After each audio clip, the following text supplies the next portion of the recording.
హరీష్ వచ్చినా రాజీనామా చేయాల్సిందే. నిన్న బండి సంజయ్ మీడియాతో మాట్లాడినట్టున్నారు. ఢిల్లీలో బీఆర్ఎస్లో ఉన్న ఏకైక మంచి వ్యక్తి వివాదరహితుడు ఆయనే.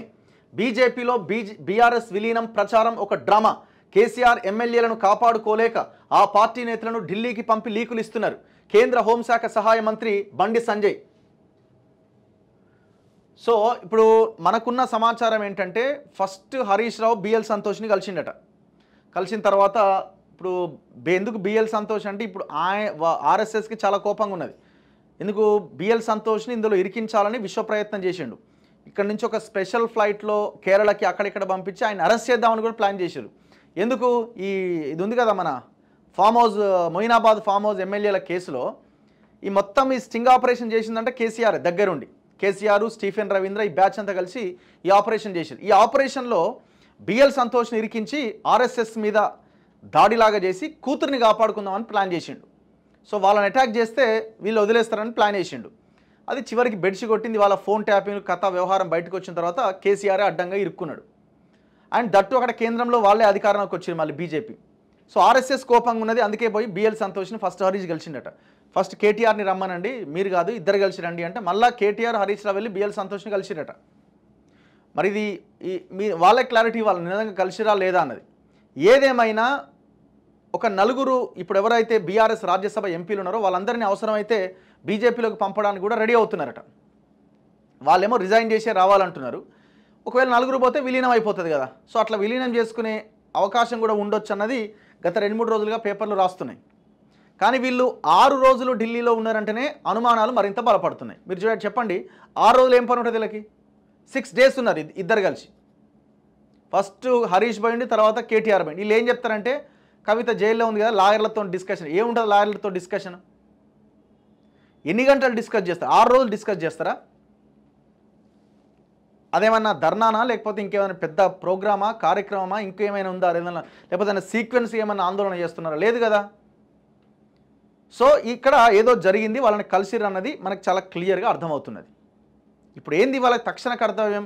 పార్టీని కాపాడుకోవడమో ఇంకోటో కాదు, కుటుంబం ఎట్లా కాపాడుకోవాలి. ఇప్పుడు కేసీఆర్ కూడా సుప్రీంకోర్టులో పిటిషన్ వేసిండు. ఏది విద్యుత్ ఒప్పందాల విషయంలో, కుంభకోణాల విషయంలో ఇక్కడ కమిషన్ విచారణ ఇమీడియట్గా క్యాన్సిల్ చేయండి అంటున్నా ఆయన. సో తక్షణం ఈ కేసుల నుంచి ఎట్లా బయటపడాలా, ఎవరిని ప్రసన్నం చేసుకుంటే ఈ కేసుల నుంచి బయటపడతానని అట్లా కేంద్రాన్ని టచ్ చేస్తున్నారు.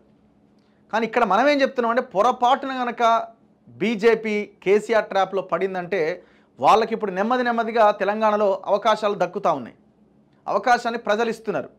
పొరపాటున బీఆర్ఎస్తో అంటగాగే ప్రయత్నం చేసినా, కేసీఆర్ ఇంకేదైనా ఆశ చూపి వాళ్ళని ట్రాప్లోకి దించినా ఖతమైపోతారు మీరు. సో అది ఇక్కడ కాంగ్రెస్కి అడ్వాంటేజ్గా మారుతుంది. మరి ఏం చేస్తారు ఏంటన్నది చూడాలి. నిన్న హరీష్ రావు వచ్చినా కూడా రాజీనామా చేయాల్సిందే అని చెప్తూ ఏది బీజేపీలోకి ఎవరైనా రావాలి అని అంటే ఖచ్చితంగా రిజైన్ చేయాలి, మళ్ళీ ఎలక్షన్లకు వెళ్ళాల్సిందే అని నిన్న బండి సంజయ్ చెప్తున్నారు. సో హరీష్ రావుని ఒక మంచి వ్యక్తిగా ఆయన కీర్తిస్తున్నాడు. సరే ఇప్పుడు ఆ దాంట్లో కేటీఆర్, కవిత, కేసీఆర్ ఇవన్నీ పేర్లు పెడితే ఇందులో ఎవరైనా ఒక్కటి కొంచెం అటు ఇటు మంచిగా ఉన్న వాళ్ళు టిక్ చేయనాడు, హరీష్ మీద టిక్ చేస్తారు అందరూ.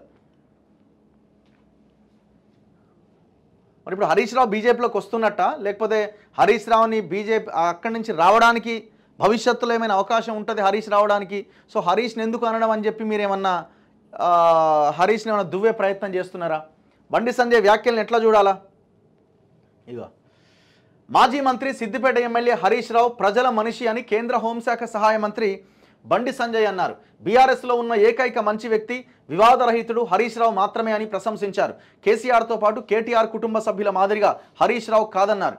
ఇప్పుడు 100% బండి సంజయ్ మాట్లాడిండు అంటే ఆయన ఏమి సాదాసీదా లీడర్ కాదు కదా, ఏ పదవిలో లేని లీడర్ కాదు ఆయన. కేంద్ర క్యాబినెట్లో ఉన్నాడు ఆయన, కేంద్ర హోంశాఖ సహాయ మంత్రి ఆయన, అంటే క్యాబినెట్లో ఉన్నాడు. ఆయన మాట్లాడుతున్నాడంటే బీజేపీ మాట్లాడినట్టే. సో బీజేపీ వాళ్ళ ఒక పాలసీ డెసిషన్ని, వాళ్ళ ఆలోచనని ప్రజల ముందు పెట్టినట్టే.